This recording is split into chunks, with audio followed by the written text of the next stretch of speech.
Audiolib présente Le jour des fourmis. Les fourmis, tome 2, de Bernard Werber, lu par François Tavares. Encore vous? Vous avez donc découvert le second volume de mon encyclopédie du savoir relatif et absolu.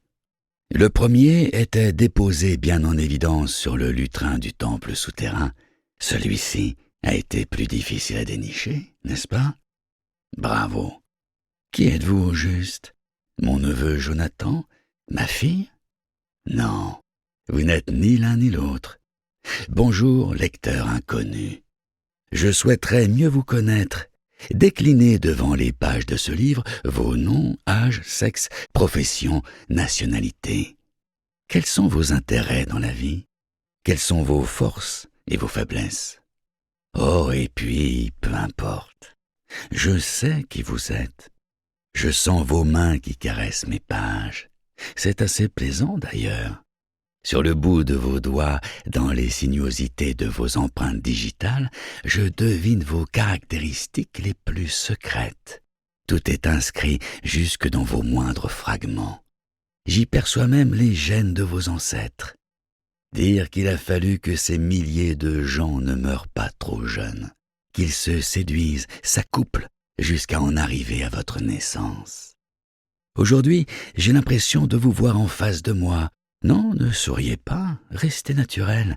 Laissez-moi lire plus profondément en vous. Vous êtes bien plus que vous ne l'imaginez. Vous n'êtes pas simplement un nom et un prénom dotés d'une histoire sociale. Vous êtes 71% d'eau claire, 18% de carbone, 4% d'azote, 2% de calcium, 2% de phosphore, 1% de potassium, 0,5% de soufre, 0,5% de sodium, 0,4% de chlore. Plus une bonne cuillerée à soupe d'oligo-éléments divers, magnésium, zinc, manganèse, cuivre, iode, nickel, brome, fluor, silicium. Plus encore, une petite pincée de cobalt, aluminium, molybdène, vanadium, plomb, étain, titane, bore. Voilà la recette de votre existence. Tous ces matériaux proviennent de la combustion des étoiles, et on peut les trouver ailleurs que dans votre propre corps. Votre eau est similaire à celle du plus anodin des océans. Votre phosphore vous rend solidaire des allumettes. Votre chlore est identique à celui qui sert à désinfecter les piscines. Mais vous n'êtes pas que cela. Vous êtes une cathédrale chimique, un faramineux jeu de construction avec ses dosages, ses équilibres, ses mécanismes d'une complexité à peine concevable.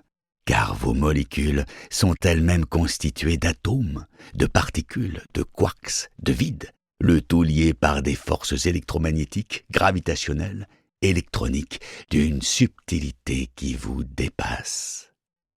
Quoique, si vous êtes parvenu à trouver ce deuxième volume, c'est que vous êtes malin et que vous savez déjà beaucoup de choses de mon monde.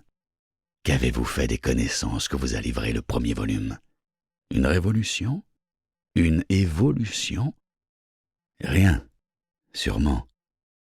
Alors maintenant, installez-vous confortablement pour mieux lire. Tenez votre dos droit, respirez calmement.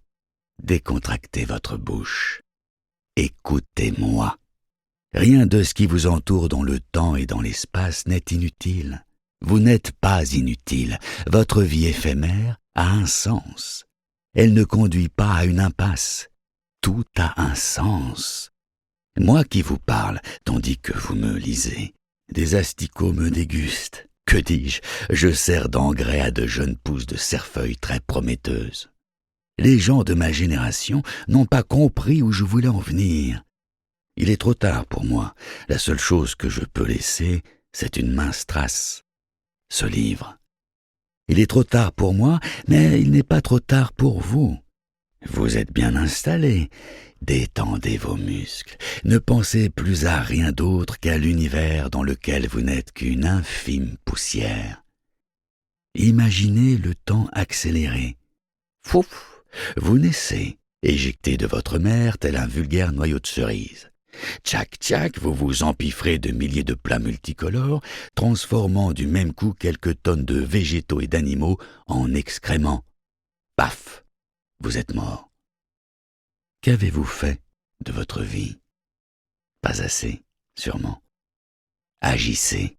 Faites quelque chose, de minuscule peut-être, mais bon sang, faites quelque chose de votre vie avant de mourir. Vous n'êtes pas né pour rien. Découvrez ce pourquoi vous êtes né. Quelle est votre infime mission? Vous n'êtes pas né par hasard. Faites attention.